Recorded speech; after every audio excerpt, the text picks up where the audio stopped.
Blackstone Audio presents The House of Binding Thorns, A Dominion of the Fallen Novel, by Aliette De Bodard. This book is read by Peter Kenny. To my son, the librarian, for waiting until this book was done before deciding to come into the world. 1. Death over Fear.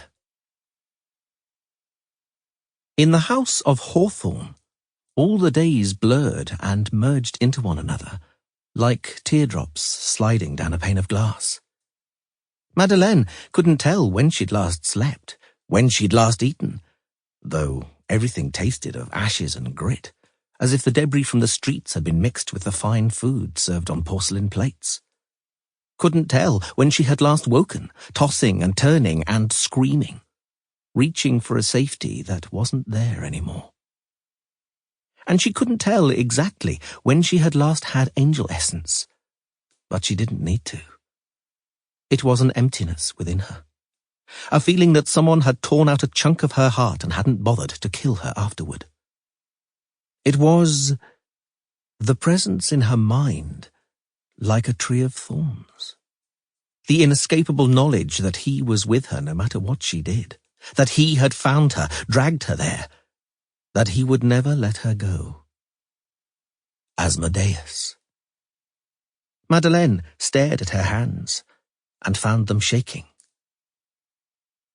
"You have to do better," Yaris said.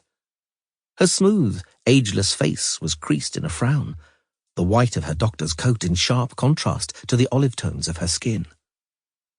The door was, as always, locked, the windows barred, with only a pale, sickly light coming through. At least this time Madeleine wasn't strapped in the chair, but Yaris would do it again if she thought it was useful.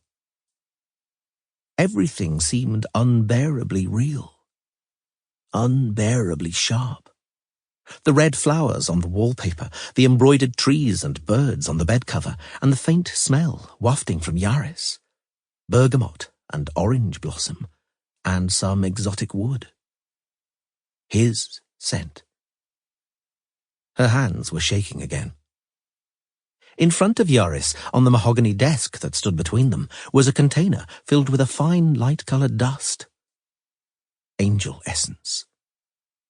Madeleine had hardly paid attention to it during the first part of the interview, but now she could barely see anything else. Could feel the power trapped and roiling in that small space. Sample complete. Ready to continue?